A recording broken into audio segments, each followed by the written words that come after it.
Let me show you this this opinion piece I found in The Guardian. The title says, "The ruble is soaring and Putin is stronger than ever. Our sanctions have backfired."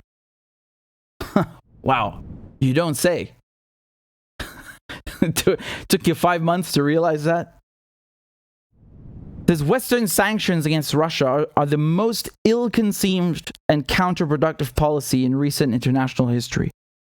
Military aid to Ukraine is justified, but the economic war is ineffective against the regime in Moscow and devastating for its unintended targets. I'll read to you more from the article, but I just want to say something. He said the term unintended target.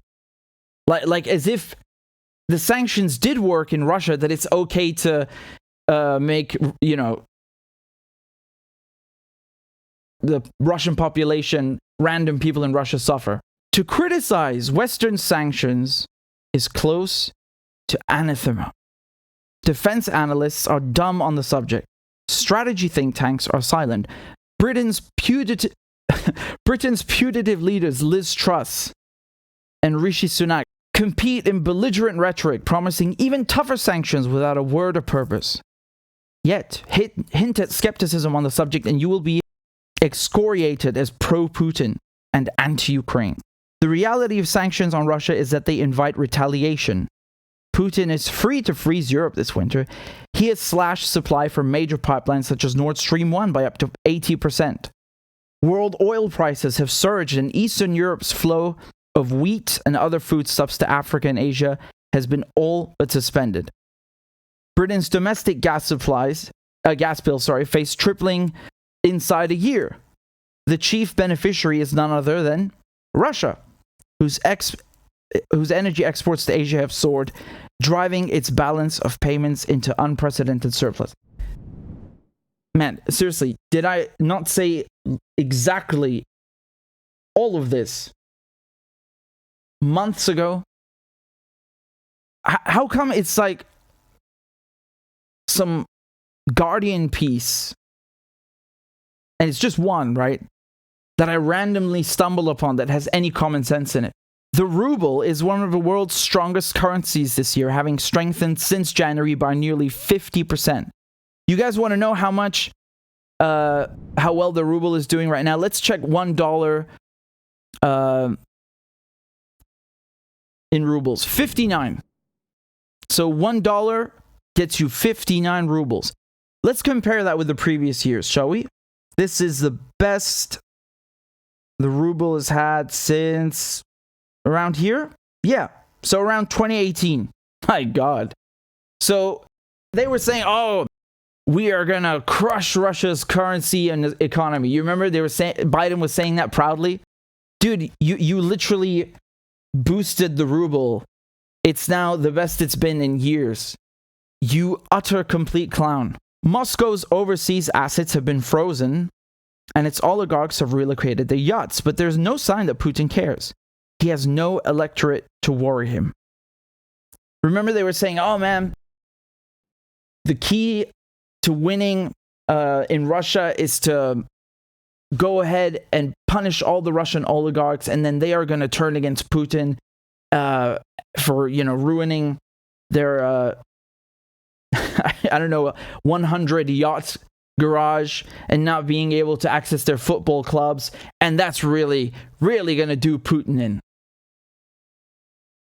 All they succeeded in doing is, I really don't know what to call it except Russophobia. It's racism. When you're telling me that no Russian citizen can buy property in the EU, what the hell is that? So that means someone who criticizes Putin, someone who's maybe being persecuted in Russia, who's run away, cannot buy a house? How does that make any sense? They keep saying Putin is a dictator. Okay, so you're saying that the guy is a ruthless dictator, and yet you expect everyone to criticize him openly, even though you keep saying that that's impossible because you go to jail. And then even for the people who do it, you still treat them as if they're responsible? The interdependence of the world's economies, so long seen as an instrument of peace, has been made a weapon of war. Right? So this is the idea behind, post-World War II, the post-World War II world and globalization, is that one of the pros to that is that, France and Germany, for example, their economies will be intertwined. The UK and Germany, they depend on each other for trade, for example. And as a result, they're not going to attack each other. So that's how Europe can avoid having another Holocaust, another World War I, another Cold War, etc. Right? That's what that sentence means. So the interdependence of the world's economies, so long seen as an instrument of peace, has been made a weapon of war. Politicians around the NATO table have been wisely cautious about escalating military aid to Ukraine. They understand military deterrence. They appear total ingenues on economics. Here, they all parrot Dr. Strangelove. They want to bomb Russia's economy back to the Stone Age. He says, I would be intrigued to know if any paper was ever submitted to Boris Johnson's cabinet forecasting the likely outcome for Britain of Russian sanctions. The assumption seems to be that if trade embargoes hurt, they are working. As they do not directly kill people, they are somehow an acceptable form of aggression. They are based on a neo-imperial assumption that Western countries are entitled to order the world as they wish. They are enforced, if not through gunboats, then through capitalist muscle in a globalized economy. Since they are mostly imposed on small, weak states soon out of the headlines, their purpose has largely been of feel-good symbolism. People in the West, especially in the West, they don't even understand what the word sanction even means. And those who know the word, who are familiar with it, don't fully understand the concept. Because for them, they think that, oh, well, if you sanction Russia, that means, Vladimir Putin is not going to have a mansion anymore or something. No. That means, well, forget Russia for a second, because he's about to get to why Russia's different. But in Venezuela, that means school children don't have pencils anymore or books. And then don't even get me started on Syria, I keep repeating this because it's so powerful. My cousins told me they would rather live under the bombs again than the sanctions. That's how bad the sanctions are. And then they say how, in this paragraph, he refers to Nicholas Mulder and says that, most of the sanctions wars are completely ineffective. They didn't work in Iran, nor Korea, nor Cuba, Venezuela, Russia. They never work. Moscow is neither small nor weak. Another observer, Richard Connolly at the Royal United Services Institute, has charted Putin's response to the sanctions imposed on him since his 2014 seizure of Crimea and Donbass. Their objective was to change Russia's course in those regions and deter further aggression. Their failure could hardly be more glaring. Apologists excuse this as due to the embargoes being too weak. The present ones, perhaps the toughest ever imposed on a major world power, may not be working yet, but will apparently work in time. They are said to be starving Russia of microchips and drone spares. They will soon have Putin begging for peace. So he's being sarcastic here, right?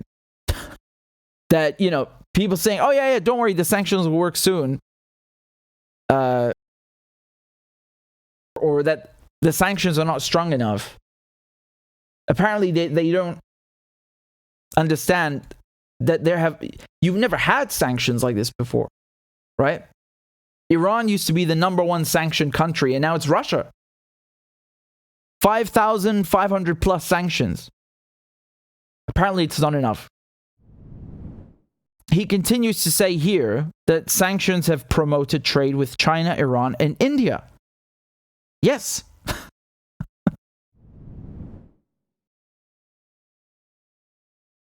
Of course, the economy in Russia is weaker, but Putin is, if anything, stronger. While sanctions are coering a new economic realm across Asia, embracing an ever-enhanced role for China.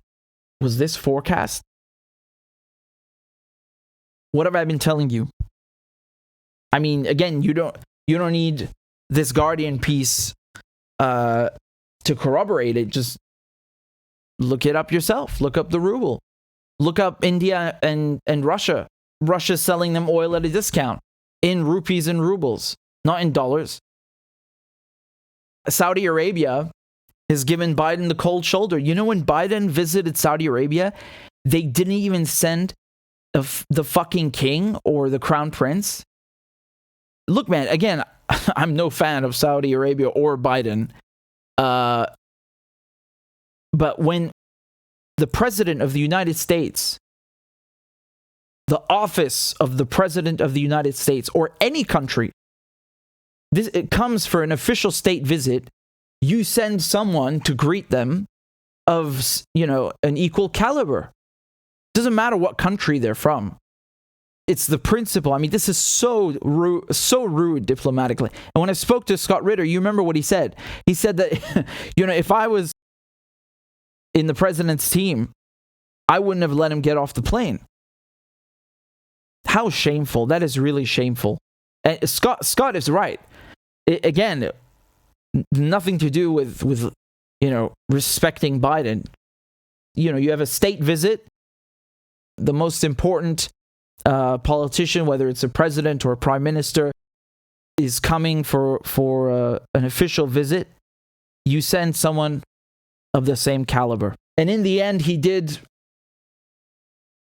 greet MBS, and it was an awkward fist bump. I mean, it would have been better to have MBS greet him at the airport than for that, because they tried to, make it look like, oh, I'm not going to shake his hand, and I'm not going to meet him, and Meanwhile, the West and its peoples have been plunged into recession.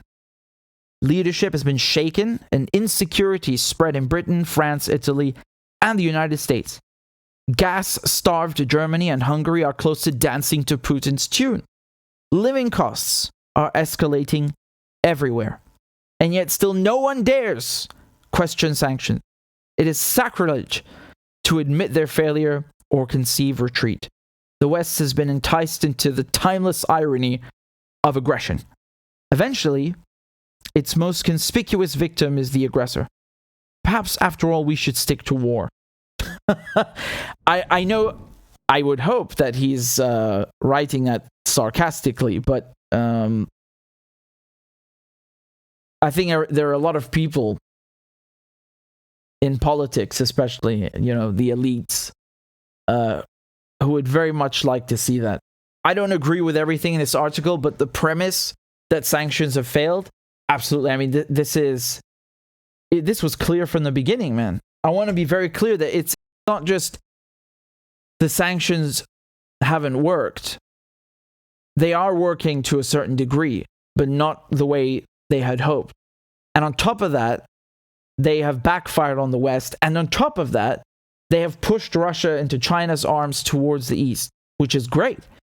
Because when you look at Western hegemony and how that's been going, well, this is a system, that's untenable.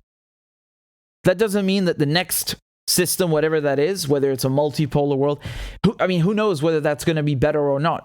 But this one, it has to go. I used to joke to myself, maybe I said it to you, that the US is going to sanction so many people that it's going to end up sanctioning itself. This is not what I had imagined exactly, but it pretty much fits the bill.